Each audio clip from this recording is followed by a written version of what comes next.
Hey y'all, hopefully you're having a good one. If you were to stop me and you said, Jim, what's your favorite fish? That is a complicated and very complex answer.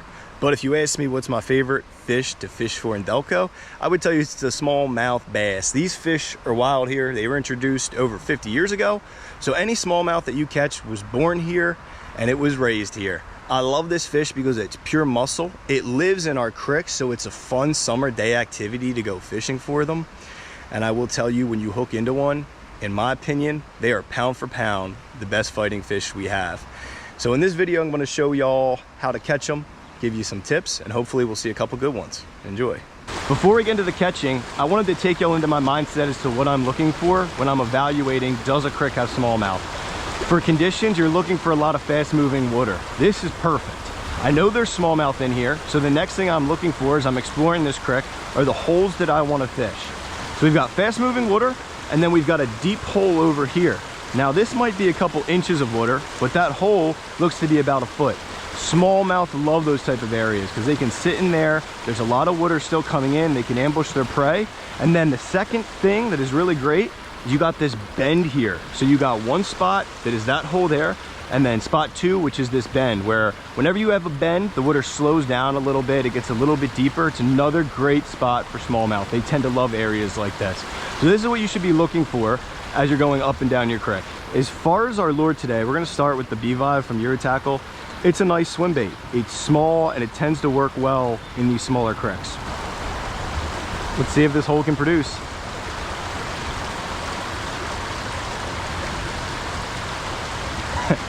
Well, it isn't the smallmouth that we were looking for, but whenever I do these videos, I try to feature this guy in here because I think it's our most underrated fish.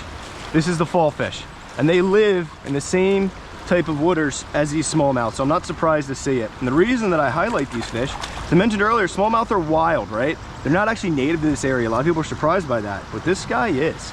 So this is basically a large minnow, and we'll let him or her go. And as you can see, that spot that I called out had fish in there exactly where I thought it would.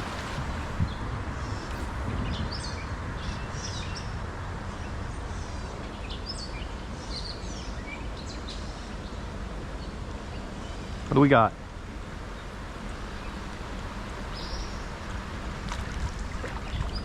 So we've caught fish in both holes that I expected, and this is another native fish, the Redbreast. I'm going to keep both the Redbreast and the Fallfish in this video because part of what I say all the time, in order to understand a species, you have to understand the ecosystem. These are two native species that were here prior to the smallmouth being introduced into the area. They both thrive in this creek, and I will tell you they are very important to the smallmouth because the smallmouth will eat these guys, especially when they're younger.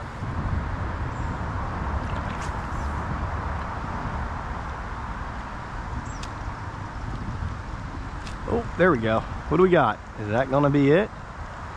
Is that going to be the first? Are y'all kidding me? Y'all, leave it to me. Leave it to me to shoot a smallmouth video and catch 3 species that aren't smallmouth.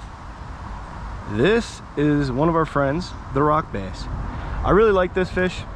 It's not, at least to my knowledge it's not, but it looks like a hybrid between a sunfish and a bass. So I called a rock bass again, another species that's wild here that was introduced about the same time as the smallmouth. Really cool species. And when you release them, they like hang out with you. They're cool. They swim off like very chill, like nothing happened. I'm gonna move to the next spot. I saw a couple smallmouth here, but they were small. There was one medium one and it just wasn't interested. But it's funny, you know, you find a spot that has a smallmouth, you're using your smallmouth lure, and you catch everything but smallmouth. But you can't complain because these fish are all a part of the ecosystem. And part of the reason the smallmouth population does so well here is because we do have redbreast sunfish and we do have fallfish. Rock bass competes with it a little bit, but still, it's cool to see a diverse range of species here. Now let's get on some smallmouth. As I am walking this creek, these are the type of places that I'm looking for. I see a bunch of holes out there, and they're created from some of these larger rocks that are protruding out of the water, and it's creating some deep holes. So I'm gonna throw my lure all around here in each of these deep holes to see if we can get our first smallmouth.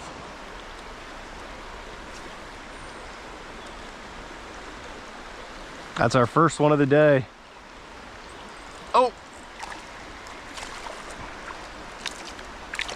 We'll net you because my hand's not wet yet, buddy. And we'll bring you over here. Cool. So I will tell y'all, I said, you know, you gotta look at these bass from the standpoint of the size that we have in this creek. So to most people, this is small. I would say if we're using a 1 to 5 scale to keep it simple, this would be probably a 2.5. Still on the small scale, not medium yet, but our mediums just aren't that large. Actually, this is definitely a 2. But yeah, there it is, first smallmouth of the day. If you're curious, because I wanted to show you, a lot of people know about bass. They don't always know the difference between smallmouth or largemouth. Smallmouth have color paterations that look like this. Largemouth typically will have a stripe down the side here. The other thing that you can tell is the mouth. When closed, this mouth should go to about half its eye. A largemouth will go to the back of its eye. So that's the sure-fired way to tell. Very cool. Not gonna win the Bassmaster Classics, but very cool. I'm probably gonna spend the next hour working this bend here, and we'll see what we can catch.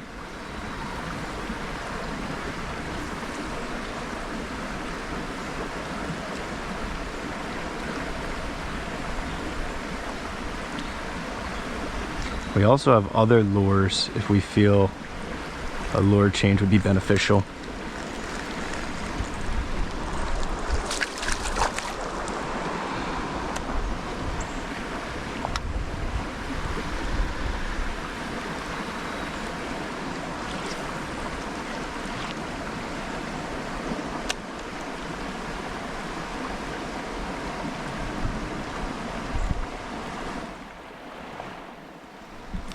There we go.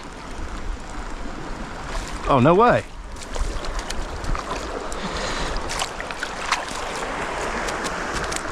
Ugh. Now I said no way. Oh man. I said no way because that is not a smallmouth. And obviously it's our biggest bass of the day. That to me looks like a largemouth. The reason I'm not 100% sure, sometimes we find spotted in this water, and I haven't had a chance to measure its mouth yet to tell the difference. The difference between a largemouth and a spotted, one of the obvious is the largemouth have a solid pattern here. Spotted will have more of a spotted one. This looks like a largemouth. I know it's a little bit confusing because it looks somewhat spotted, but the surefire way is to tell where his mouth goes back to. Back end of the eye, that's a largemouth. If it went back halfway like the smallmouth, it'd be a spotted. So a little bit of education for y'all, and this was actually not on our bingo card today. See you later, bud. Level of effort to get here. Difficult. So hopefully we get rewarded with a fish. And yes, I'm out of breath. Here is my thoughts. I've thrown the swim bait around, but I'm really using it as a jig, so I wanted to go with something that's a retrieve lure, so I'm switching to this crankbait, and I went with this sort of like a pumpkin seed sunfish color because I did catch a redbreast sunfish here, so I'm trying to match the hatch. All right, we just caught a really small smallmouth. I did see us get bites from larger ones, so that's what we're going to be trying to do here. Drum up one of those larger smallmouth bites. That's a larger one. That's definitely a larger one. No. I got 4-pound test on, so I don't want him rubbing against any rocks down there. Gotta get down there. Put my phone in my pocket, I might just jump. Do not.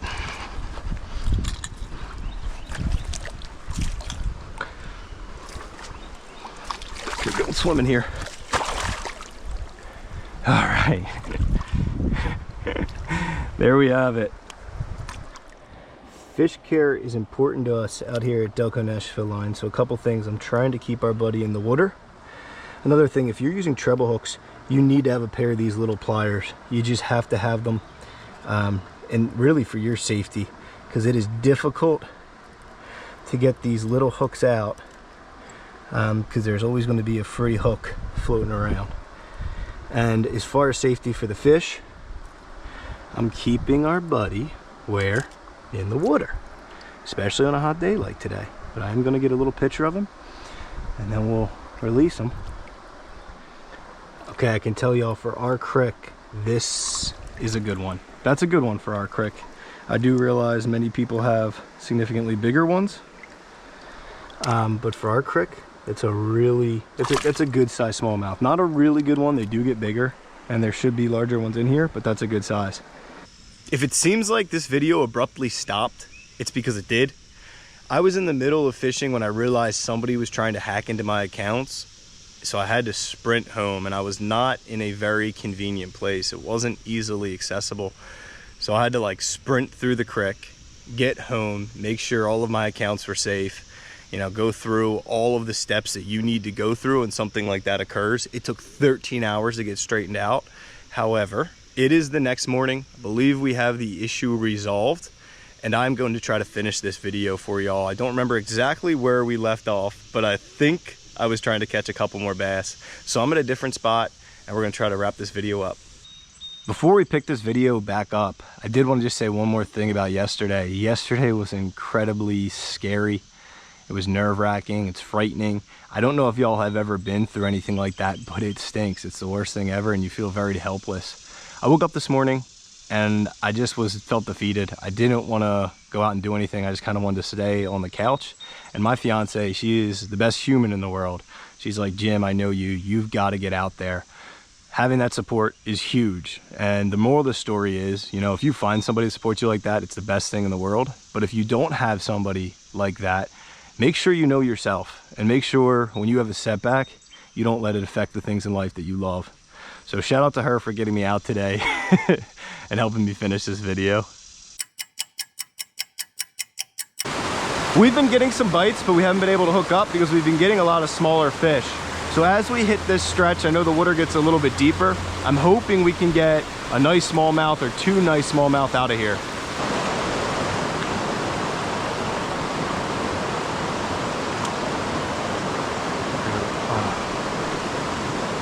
There we go. This is by no stretch a biggin, but it's bigger than what we've been catching today. I will tell y'all, if you come down here, my setup, it's an ultralight.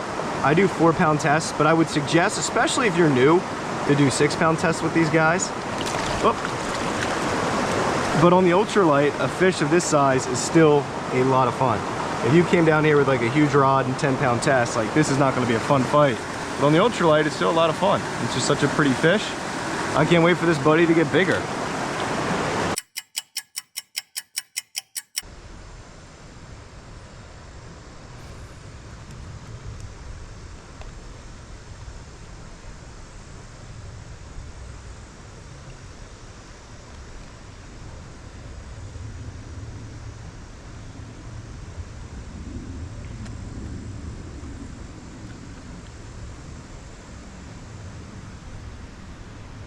Got it. Finally.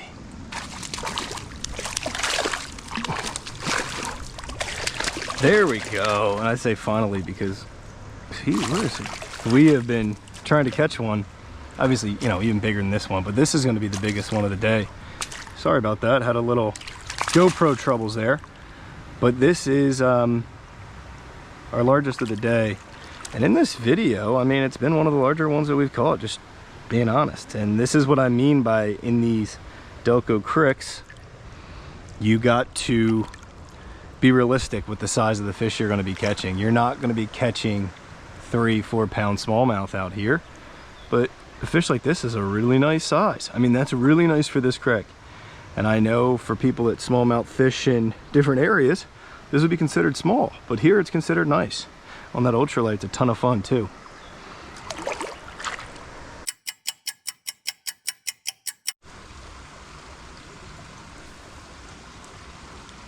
Oh, bass. That's funny, y'all. I was just about to tell y'all how I've been fishing for like 2 hours and we haven't hooked into anything too sizable. We got a couple medium ones. This is gonna be a medium to large one. We just gotta net it. Boom. Okay. That's funny. Y'all, it has been 2 hours and I've been moving spot to spot to spot. And I gotta be honest, this is a really nice bass, especially for here. So let me take a look. Yeah, that's a really nice smallmouth, or I should say a nice smallmouth. That would be a medium to large for this creek. Not quite that large, huge size, but a little bit bigger than a medium on my scale of 1 to 5 for this creek. I'd put it 4 point, I think a solid 4. All right, girl, I'll see ya. I'm gonna assume it's a girl. I'm gonna hope that it's a pregnant female and it's going to have some babies. Very cool. Well, now that you've seen a normal day of how I crick fish for smallmouth bass in Delco, I wanted to show y'all a highlight from the other day when I was out fishing and I wasn't even targeting smallmouth, but I happened to come across a huge one and hooked into one that was 1.5 pounds. Enjoy.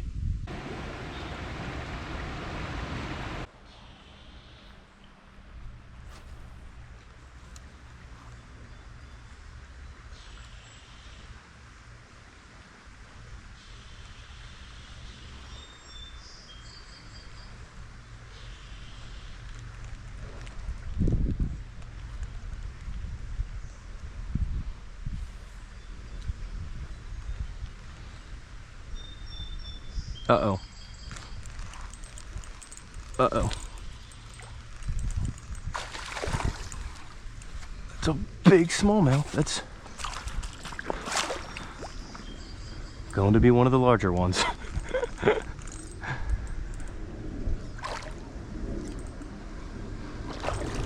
Yep. Steady.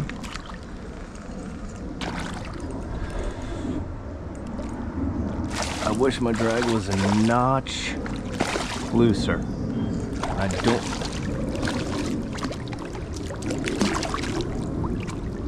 Oh, let's go. Whew. You are a very, very large smallmouth. My friend, you are a tank. You are a tank and very healthy. I know it's hot, so I'm just gonna get a quick weight on you and then release you, buddy. Wow. You are a tank. That's a very large, very, very large crick smallmouth. Let's take a look again. Where's the sun? Tank. Tank. I'll show you all this too. Some people hold them like where they're on an angle with one hand. Don't do that because their neck, you can actually do damage to their neck. So if you're gonna hold them this way, make sure you support their back like this. It's a beautiful fish. Let's get a weight and let's release it. Quick weight.